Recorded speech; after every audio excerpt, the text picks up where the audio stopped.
Salam Pancasila dan salam penegakan hukum.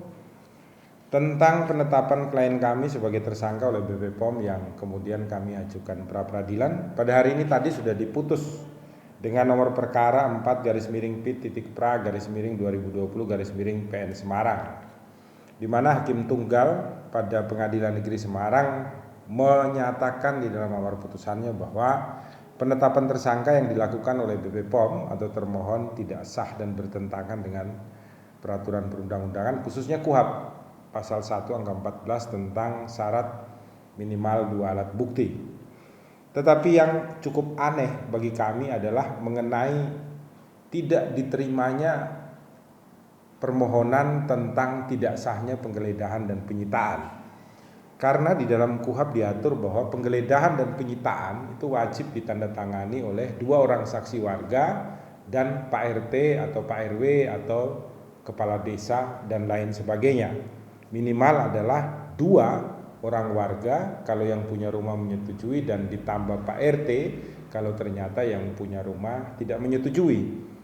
Yang cukup anehnya adalah di dalam pertimbangannya Hakim Tunggal ini mengatakan bahwa penggeledahan dan penyitaan itu bukan upaya paksa ini.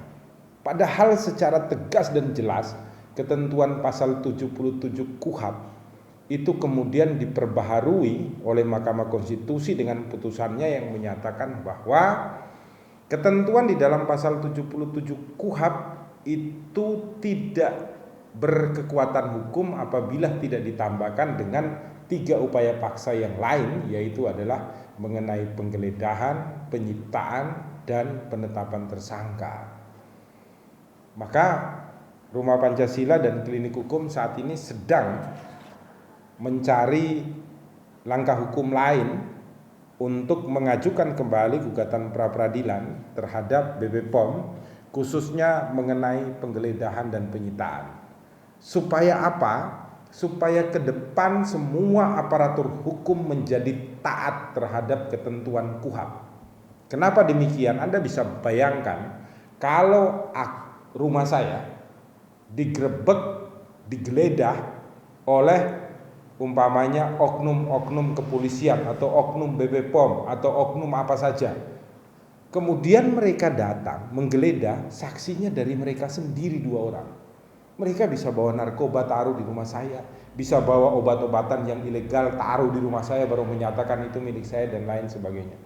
Hal ini akan sangat merugikan bagi kita kalau ketentuan di dalam KUHP ini tidak dilaksanakan secara benar oleh kita semua di rumah Indonesia, khususnya oleh pengadilan ketika diajukan pra peradilan terhadap penggeledahan dan penyitaan.